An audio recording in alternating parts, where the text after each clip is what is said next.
साथ मैं हूं सालिहा फिरोज़ खान और इस वक्त हम मौजूद हैं Karachi arts council of Pakistan में, जहां पर आज लगाई गई है एक मुनफरिद नुमाइश का नाम जो मंसूब किया गया है वो किया गया है ग्लोरियस हेरिटेज ऑफ कराची के नाम से। आर्टिस्ट ने कराची की जितनी भी तारीख़ी इमारत हैं उनको कैनवस में महफूज किया है। कहीं हमें फ्रेयर हॉल दिखा तो कहीं एम्प्रेस मार्केट तो कहीं KMC बिल्डिंग हमें दिखाई दी। आर्टिस्ट जो हैं वो वैसे तो एक आर्किटेक्ट हैं, लेकिन शौक़ के तौर पर उन्होंने एक मीडियम वाटर कलर का इस्तेमाल किया है और वाटर कलर के ज़रिए उन्होंने अपने जो है फ़न पारे तैयार किए गए हैं। उनके फ़न पारों को शुरा ने काफ़ी पसंद किया है, दाद भी दी है। जबकि आर्टिस्ट का ये कहना है कि सिर्फ कराची की अक्कासी की है उन्होंने अपनी पेंटिंग्स के ज़रिए, और इसका मकसद ये था कि कुछ इमारतें ऐसी हैं जो कि वक्त गुजरने के साथ साथ बिल्कुल ख़त्म होती जा रही हैं, मादूम होने के साथ साथ, और कुछ बाकी रह गई हैं।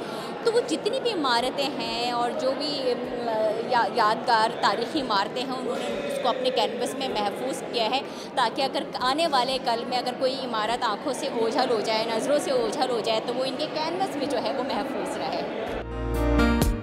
मैं आर्किटेक्ट हूँ, तो आर्किटेक्चर क्या है, आपको एक अवेयरनेस क्रिएट करता है बिल्डिंग्स की, दरवाजे, खिड़कियाँ, धूप कहाँ पड़ रही है, शेडो कहाँ है, 3 डायमेंशनल स्केल।